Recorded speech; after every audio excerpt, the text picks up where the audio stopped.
Hi, my name is Jessica Maybe, and this is my career speech. Choosing one career to do for the rest of your life is a very daunting decision, yet it is a decision that we all have to make. What do you want to be when you grow up? This is a question that we've all been asked since we were little kids. The problem now is that we are grown up, and what should we be? As a kid, my career choice would change every week. One thing I always knew is that I didn't want to work in an office space. I love to be active and to be out and about while not being confined to a small space. I also like to have change in my day-to-day life and to be able to set my schedule. As an interpreter, my days would be filled with different people and different conversations. I'd be able to set my own schedule and to choose what days I work. The deaf community is small, which means I'd also be around familiar faces. All around, it seems like the perfect fit for me. I fell in love with ASL when I had to take a year of foreign language. The only reason I ended up in the class was actually because I had a friend who was already enrolled. I had no idea the impact that the class would have on me or how it would change my life. I love being able to be involved in the deaf community and to be able to communicate with the deaf and the hard of hearing. There have been various times that I have been able to use ASL to communicate, and especially while I'm at work. When I was 16, I was working my first job, which was at a movie theater, when a deaf individual would come in regularly, like once a week. At first, I didn't know any sign language and I had a very hard time talking to him, but over time, I went to class and I continued to learn the language, and then we were able to talk and we became good friends.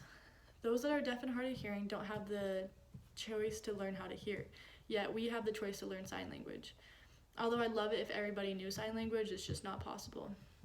Interpreting allows for there not to be a language barrier, and it gives everybody a chance to be part of the conversation.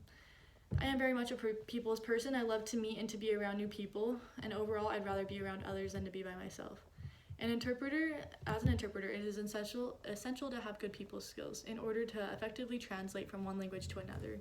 You have to be comfortable meeting and being around new people and places. As an interpreter, you could be anywhere from a rock concert, such as right here, to be at a courthouse, such as here. Interpreters are needed everywhere.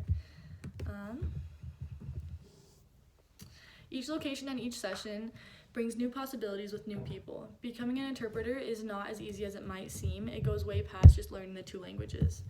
As CareerAddict.com says, language fluency is the bare minimum of the requirements. In order for an interpreter to become successful, they will need to be able to maintain unbiased and to ensure that their main priority is to transfer exactly what the source party intends to convey.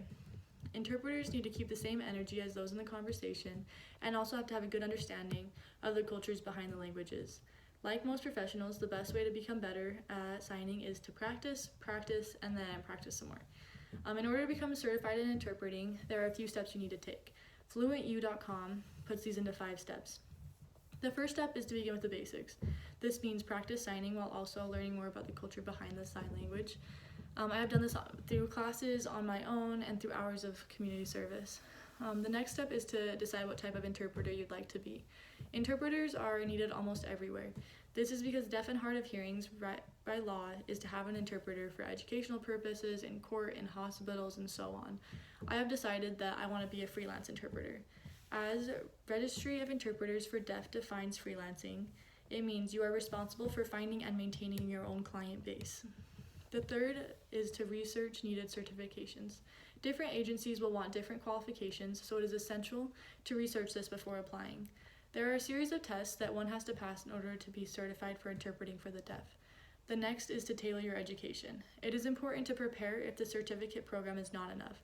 This is why I have decided to go after my bachelor's and to have a few extra schooling under my belt.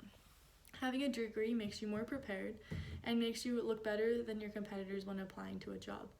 The final step is to practice with real-world language resources. Some ways to do this is to volunteer your time and conversate with those that are already in the field. I have done this by going to various deaf events and always taking the opportunity to sign with those I have come with contact that are deaf and hard of hearing in public. Interpreting helps everybody be involved in the conversation. Through my ASL classes and my friendships, I have found a love for ASL. My hope is that by hearing about my love of ASL, it encourages you to take just a few minutes to learn a couple of signs. By being able to sign the alphabet, that means that you're able to fingerspell any word, and in turn, that means that you can communicate with people that are deaf and hard of hearing. Because I like to meet new people, interpreting is perfect for me. Interpreting goes way past me just knowing the two languages. It is a job that takes years of experience and practice. In order to become a certified interpreter, you need to pass certain administered tests, and having a bachelor's or master's degree is recommended and will help you land jobs. Thank you for listening.